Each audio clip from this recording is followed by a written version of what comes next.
کہ آپ ضد کیوں کرتے ہیں کہ ہم تراویح جماعت سے پڑھیں گے؟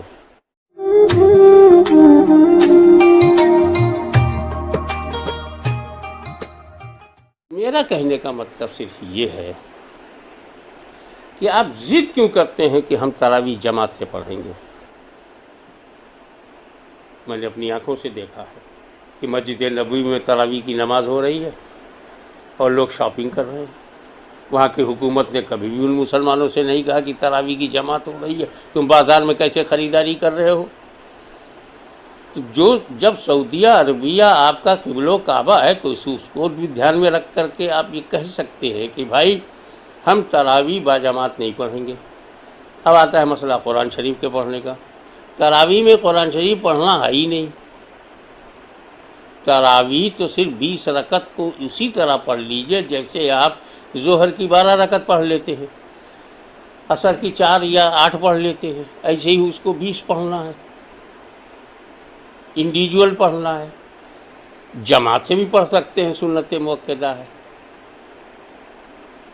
لیکن اس میں پورا قرآن سننا تراویح کا حصہ ہی نہیں ہے۔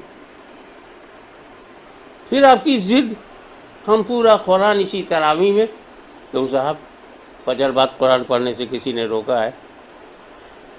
خالی وقتوں میں قرآن کی تلاوت سے کسی نے روکا ہے؟ اس وائرس کے زمانے میں تو آپ کے پاس وقت ہی وقت ہے کہ پورا قرآن ایک ہفتے میں ختم کر لیجئے۔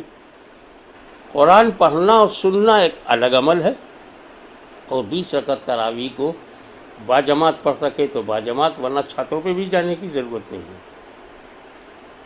عورت الگ، مرد الگ، سارے عاقل و بالغ الگ الگ نماز پڑھ سکتے ہیں، کیونکہ ہمیں اس کورونا کے عذاب سے بچنے کے لیے ڈسٹینس بھی ضروری ہے۔ اب دھیرے دھیرے ڈسٹینس بڑھ رہا ہے، پہلے 1 فٹ تھا، 3 فٹ ہوا ہے، اب 6 فٹ ہے، ابھی 12 فٹ تک کی تحقیقات آ رہی۔ لا تلقوا بأیدیکم الی التہلکہ، اللہ تعالیٰ ارشاد فرماتا ہے اپنے ہاتھوں کو ہلاکت کی طرف مت لے۔